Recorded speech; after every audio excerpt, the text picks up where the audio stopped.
atama bekleyen biz öğretmenlerin temennisi, sesimize kulak verilmesi, umudumuza ışık olunması ve buna bağlı olarak mezun olmuş ve mezun olacak öğretmenlerimizin hem kendi hem de ülkenin yararına daha mutlu yarınlarına daha mutlu bakabilmelerine yardımcı olmasıdır. Milli Eğitim Bakanlığı'nca düzenlenen ve kadrolu olarak öğretmenlik yapmak isteyen tüm adayların girmesi gereken 2020 Eğitim Bilimleri sınavına 432.753 kişi başvurmuştur. Her yıl çığ gibi artarak büyümeye devam eden, ataması yapılmayan öğretmen sayısındaki artış son derece dikkat çekici bir hal almıştır. Gelecek yıllarda işin içinden çıkılamaz bir hal almaması adına 2021 yılında yapılmasını talep ettiğimiz ikinci bir 40.000 atama ile 60.000'e tamamlanmış öğretmen ataması yukarıda belirttiğimiz ataması yapılmayan öğretmen sayısı ile kıyaslanınca 60.000 öğretmen atamasının gerekliliğini bir kez daha anlıyoruz. Atama bekleyen yüz binlerce öğretmen mevcut iken adını dahi anmaktan imtina ettiğimiz ücretli öğretmenlik hem biz atama bekleyen öğretmenlere yapılan bir haksızlık hem de Türkiye eğitim sistemine vurulmuş büyük bir baltadır.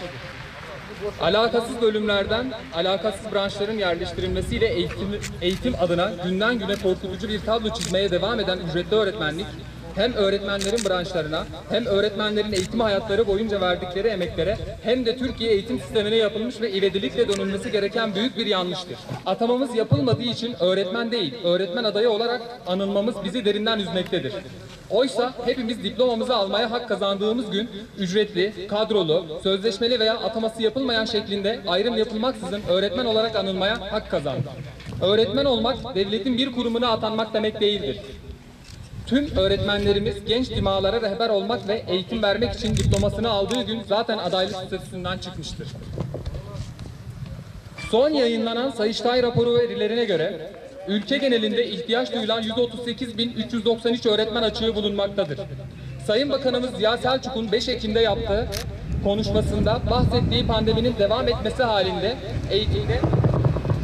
eğitimde ikili sisteme geçilmesi ya da sınıf mevcutlarını düşürme ile ilgili yapılan planlamalar ve bunlar için hazırlanan düzenlemeler de gösteriyor ki ilerleyen günlerde şu an var olan öğretmen ihtiyacı sayısı